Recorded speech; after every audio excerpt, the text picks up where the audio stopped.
Quão maravilhoso é que o Senhor esteja reunindo o seu povo. Um testemunho. Eu gostaria de compartilhar com vocês um testemunho. Como Paulo, eu sou um dos principais pecadores. Cresci em Nova York, em uma família de 5 pessoas. Meu pai estudou na Universidade de Harvard e era um psiquiatra, mas não era cristão. Minha mãe, quando jovem, foi uma cantora de ópera, mas não era cristã. Meu irmão mais velho é um excelente violinista que até hoje toca em uma orquestra, mas naqueles dias não era cristão. E minha irmã mais velha canta com uma voz de anjo, mas não era cristã. Mas eram boas pessoas, eram pessoas de boa moral. E aí estava eu, a ovelha negra. Todos em minha família gostavam de música clássica. Eu gostava de rock. Eu tratava de ser muito cuidadoso, por isso fumava só 2 pacotes de cigarros por dia. E eu era um moço orgulhoso e inteligente. Eu creio que já podem imaginar o que aconteceu. Quem vocês imaginam que Deus salvou primeiro em minha casa? Lhes contarei o que aconteceu. Quando tinha 19 anos de idade, minha esposa fez algo muito mal. E ela está sofrendo por 43 anos, casou-se comigo. A razão por que digo que era mal o que fez, é porque ela era uma cristã, mas estava se desencaminhando. É um problema muito sério se você se casar com alguém que não é cristão. Nesses dias, eu estava estudando na universidade. Então ela me viu, agarrou-me e não pude escapar. Nós pensávamos que já fôssemos adultos, apesar de termos apenas 19 anos de idade. Eu era mais jovem que meu irmão Billy Graham. Mas graças a Deus pelos pais cristãos da minha esposa. Nós fugimos e nos casamos. Quando seus pais souberam, seu coração se quebrantou, e choraram porque era sua filha única. E só me tinham visto 2 vezes. Ela era do sul dos Estados Unidos, onde chamam o cinturão bíblico, ali há muitos cristãos. E eu era de Nova York, onde havia muito poucos cristãos.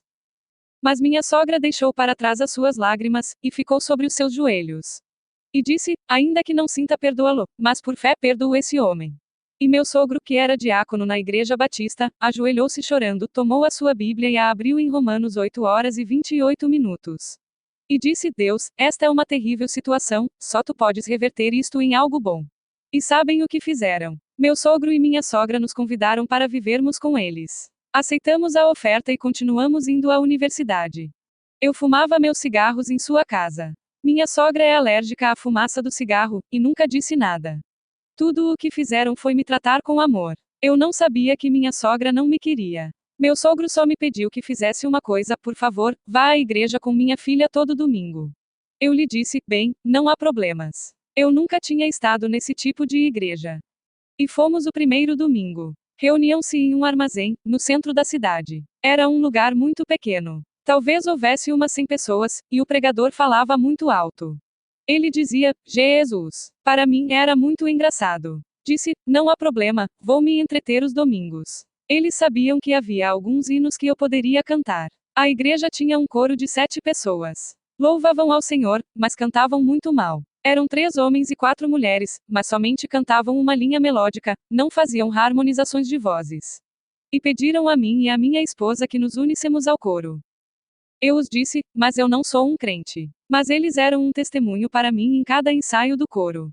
E comecei a cantar no coro. E eu cantava como queria, às vezes grave, às vezes agudo, e o coro melhorou muitíssimo. E cada dia o pregador dizia, Jesus. E então ele fazia o chamado, quem quer vir a Jesus. E o coro sempre cantava, tal como sou. Ele olhava para a plateia e dizia, quem vai vir a Jesus. Olhava, e dizia, quem vai vir. Então os irmãos começaram a pregar-me o Evangelho. Abriam as suas Bíblias e me mostravam como é o caminho da salvação em Romanos. É óbvio, eu não cria porque era muito inteligente para fazê-lo. Mas eu podia ver quão felizes eram estas pessoas. Eu estava indo a uma universidade metodista, e era obrigatório o estudo da Bíblia.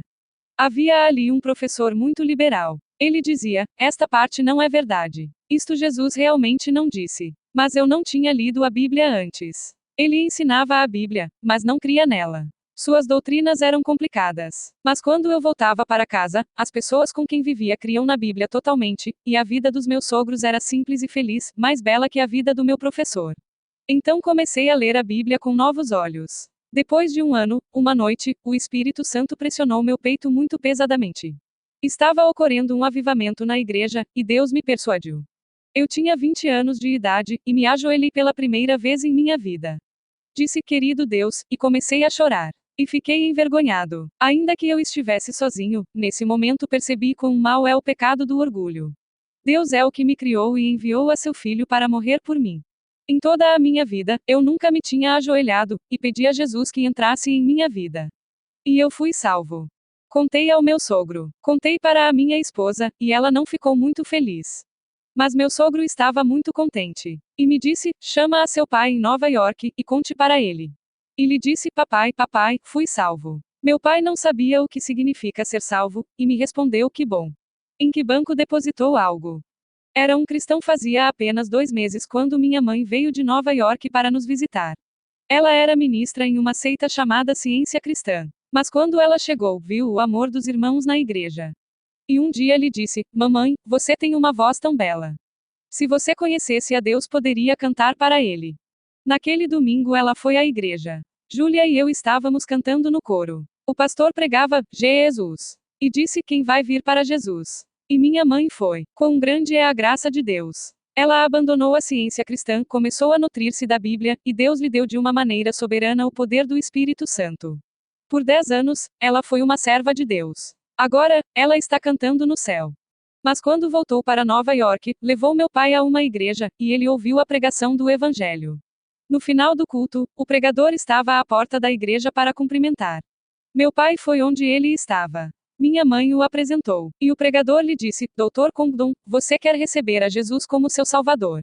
Meu pai disse: sim, e se ajoelhou. Foi salvo naquela noite. A história continua. Minha irmã voou de Nova York para a Carolina do Norte. Ela não sabia que enfermidade estava vindo da Carolina do Norte. E quando nos visitou, ela foi salva. Agora só tinha ficado o meu irmão em Nova York. Estava se escondendo ali, não queria vir para a Carolina do Norte. Mas vocês sabem quanto Deus ama as pessoas.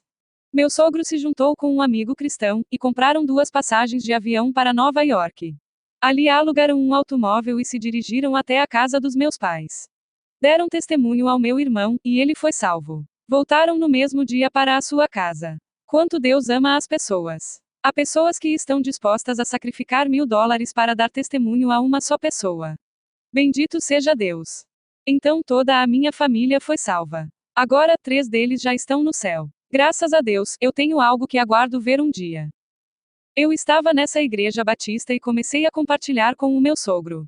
E se você for um batista, e realmente ama ao Senhor, irão te fazer um ministro. Assim funciona. Então, fui ao seminário e me converti em um ministro batista.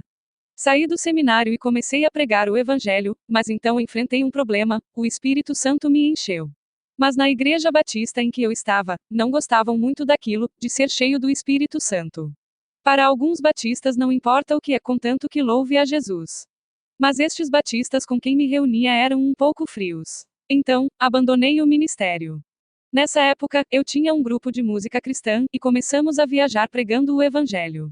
Depois de alguns anos neste ministério itinerante, terminei em uma cidade na Carolina do Norte, e me encontrei com um jovem cristão chamado Jonathan Pong.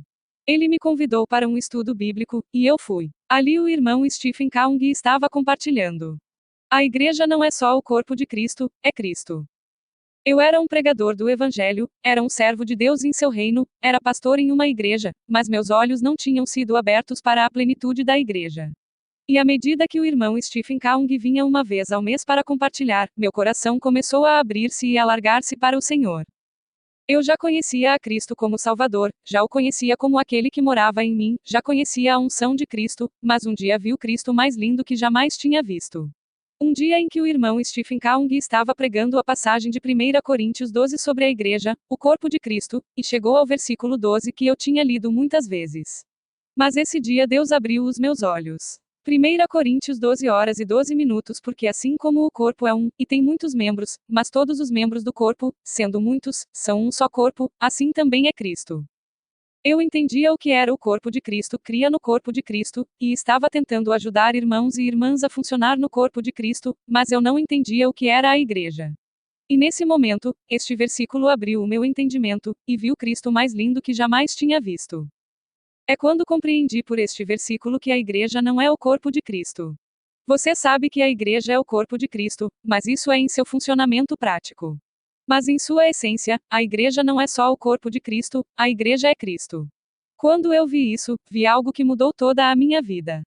Eu era pastor em uma igreja, e creio que as pessoas pensavam que eu era um bom pastor, ao menos um pastor honesto, mas eu não entendia que a igreja é Cristo, e então tratava os irmãos e irmãs como coisas. Eu não entendia que meu irmão e minha irmã são Cristo. Sabe, se você não respeitar o seu irmão e a sua irmã, você não entende o que é a igreja. E eu não entendia o que era a igreja. Eu dizia, vou tomar este irmão e vou colocá-lo aqui. Vou tomar a esta irmã e a porei para cá, sem entender quem eram eles em Cristo. Bom, necessitamos de um professor, vamos pô-lo aqui. E porque eu fazia esse tipo de coisas, eu era como uma cabeça substituta no corpo de Cristo. E quando o irmão Stephen Kaung estava falando da igreja como Cristo, nos olhos de minha mente, eu vi esse imenso corpo, e uma cabeça pequenininha sobre esse corpo, que era eu. E vi que Deus tirava essa cabeça para que Cristo pudesse ser a igreja. Ele não é só a cabeça da igreja. Ele é a vida da igreja, ele é a fonte da igreja, ele é os neurônios da igreja, ele é o sangue da igreja, é o oxigênio da igreja. Reunimos-nos como igreja. Quando eu tinha uma igreja, nos reuníamos, e nossa primeira oração era uma invocação. Sabem o que isso quer dizer? Reuníamos-nos e orávamos, ó Deus, somos o corpo de Cristo, Jesus é a cabeça, e queremos que a cabeça venha e seja uma para o corpo agora. Como se Cristo estivesse separado de nós, e tivesse que descer para enganchar-se ao corpo. Mas quando entendi que a igreja é Cristo, não temos que lhe pedir que baixe. Ele já está dentro. Não temos que lhe pedir que se levante entre os irmãos e irmãs. Aí entendi. Eu estava olhando as pessoas segundo a carne. Mas Paulo diz que já não nos conhecemos segundo a carne porque meu irmão e minha irmã são parte de Cristo. Valem $1 milhão porque Cristo habita neles. O Senhor me disse: tu não as toque, tu ponhas a tua vida. Bem, que lindo é Cristo. Quando entendi que a igreja era Cristo, aí comecei a entender o que estava acontecendo.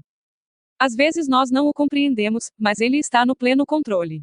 Quando ele permite que passemos tempos difíceis e nos disciplina, é para o nosso bem. Nós normalmente queremos desenhar uma reunião de adoração e louvor para que todos se sintam bem. Eu era um planejador de louvor, vamos começar com esta canção mais rápida, depois uma mais lenta, e depois uma música muito doce. E alguém vai vir para o microfone e irá falar. E quando todos estiverem chorando, é o momento da oferta, e aí você vai ganhar mais. E em seguida virá o pregador. Mas quando vi que a igreja é Cristo, Deus me disse: tira suas mãos da igreja. Deixa que o irmão peça uma canção. É maravilhoso quando as pessoas estão tocando instrumentos porque nos ajudam em nosso louvor.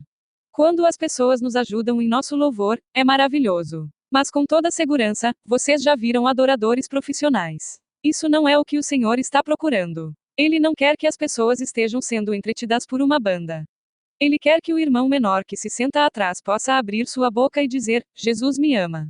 Ele quer que uma irmã, neste lado, levante-se e com temor leia um versículo. Deus prefere que 200 pessoas cantem desafinadas do que uma única pessoa que cante afinada. O Senhor Jesus quer levantar o seu corpo. Deus levanta irmãos e irmãs para ministrar a palavra, e eles ajudam a levar o corpo à perfeição. Mas o Senhor quer te ouvir realmente. Ele espera o seu serviço. E quando alguém capta isso, o corpo vem para um enchimento mais pleno. Não é necessário dizer que quando vi que a igreja era Cristo, tal como na Revolução Francesa, fui decapitado, e tive que renunciar ao pastorado. As pessoas não me entenderam porque a igreja estava tão abençoada. Mas creio que posso dizer com sinceridade que o êxito daquela igreja dependia de mim. Quando eu pregava a palavra ali havia 150 pessoas. Quando eu estava em minhas férias, todo mundo saia de férias. Quando o gato sai, os ratos fazem a festa. Agora, eu vou para uma assembleia, e ainda que tenhamos um estudo bíblico às segundas-feiras de noite em nosso apartamento, quando minha esposa e eu saímos de viagem, mais pessoas vão. Às vezes creio que eu sou um estorvo. Ainda agora, quando estou falando, nosso querido irmão Christian Shin está pregando em uma conferência em Taiwan, nosso irmão Stephen Kaung está em uma conferência em New Jersey, e em nossa assembleia, em Nova York, onde eu e meu irmão nos reunimos nos dias como este, não está aquele grande pregador, não está Dana, não está Christian Shin, mas Cristo é a cabeça da igreja. E eles têm um tempo maravilhoso de louvor e adoração. E quando o Senhor está presente entre o seu povo e você vê Cristo nos irmãos e irmãs. Este é o Cristo mais lindo. E o Senhor me deu uma promessa. Ele me disse: quer me conhecer? E eu disse: sim, Senhor, eu quero te conhecer. E ele me diz: quando 2 ou 3 se reúnem em meu nome, você pode me ver em seu irmão e irmã. Por isso eu gosto tanto de ir às reuniões, porque Jesus vai se manifestar através de alguém. Quando saí do pastorado, comecei a dirigir um ônibus escolar e a realizar distintos trabalhos. Levou alguns anos para que o Senhor me tirasse essa mentalidade de ministro. E ele me fez ser simplesmente o irmão Dana. E então ele enviou-me para a minha peregrinação. E comecei a viajar a diversos lugares e a ajudar a pequenas assembleias em todos os lugares. E é o que faço até hoje. Na maior parte, são assembleias pequenas. Está bom, eles valem $1 milhão. Às vezes, em uma dessas reuniões em assembleias pequenas, você pode sentir a realidade de Cristo mais que em uma grande, porque a plenitude de Cristo não significa quanto ruído possa fazer, mas quão vivo está Cristo nos irmãos e irmãs. Como resultado disso, muitas vezes tem que acontecer momentos difíceis. E como já lhes contei, em algumas semanas, minha esposa e eu perdemos um filho. E outra crise estava ocorrendo. Há um irmão que talvez muitos de vocês não conhecem, Ernie Illy, que vive no Brasil. Ernie e eu estávamos atendendo a 6 assembleias na área de Nova York, ajudando-os a crescer. Os anciões começaram a crescer, e como todas essas igrejas eram jovens, não havia muitos que tivessem mais idade no Senhor. Então tínhamos anciões jovens. Eram irmãos jovens, mas era o melhor que o Senhor tinha ali, e em alguns casos, alguns desses irmãos eram adolescentes. E no lugar onde vivíamos, esses irmãos disseram: não queremos que vocês nos ministrem porque nós já sabemos o que queremos. Não nos queriam muito porque os queríamos ajudar a que se mantivessem na palavra de Deus. E ocorreram várias vezes em minha vida, pelo mesmo tempo em que meu filho morreu. O grupo na cidade onde vivíamos nos escreveu uma carta dizendo que já não iriam mais nos ajudar financeiramente. Um desses lugares é uma assembleia muito pequena, e esse grupo pequeno nos disse: venham estar conosco. Minha esposa e eu estávamos quebrantados. Mudamos-nos para esse lugar, e sabem o que descobrimos? O lar. Os irmãos e irmãs nos trataram como pessoas. Amavam-nos sem interessar se ministrávamos ou não. Curaram nossas feridas e adoraram conosco. Nesse lugar permanecemos por 20 anos. Nos primeiros anos, o Senhor teve que sarar os nossos corações. E sempre nos lembramos daquela comunhão de só 20 pessoas. Esse era o nosso lar. Nós tocávamos a Jesus ali. Quão maravilhosa é a igreja que é Cristo. E é por isso que eu gosto tanto de estar aqui. Vejo a Cristo em vocês, e bendigo a Deus por isso. E em relação a esta obra tão ampla que Deus está fazendo, eu penso que não temos ideia quão importante é a internet para o anúncio do Evangelho. Parece-me que Deus pode multiplicar isto a milhares em todo o mundo de língua hispânica. Que maravilhosa oportunidade! Deus quer realidade. O Senhor não nos pede que sejamos bem-sucedidos, que sejamos grandes ou famosos. O que Ele quer são verdadeiros adoradores que o adorem em espírito e em verdade. O que Ele quer é realidade. Uma vez, encontrava-me na Inglaterra, e fui a uma fábrica de vidros na Irlanda. O homem que nos guiava pelo lugar nos mostrou 2 taças de vinho, e nos passou isso para que as examinássemos. E ele me perguntou: o que te parece? Eu lhe disse: bom, as 2 me parecem boas. E ele me disse: uma vale 50 centavos e a outra vale $20. E em seguida me disse: vou lhe mostrar a diferença. Então tomou uma taça e lhe deu um golpezinho com o seu dedo. Produziu-se um longo som pim. Em seguida tomou a outra taça. Era idêntica. Golpeou-a com o dedo novamente e houve um som seco. A realidade: $20. A cópia não vale nada. O Senhor quer ouvir esse pim. O Senhor olha para a assembleia. Ele não está interessado nos números. Ele quer a sua noiva que o ama, que quer lhe dizer que o ama, que está disposta a levantar-se e pim. Isso é o que ele quer escutar. Ó, que o Senhor nos ajude.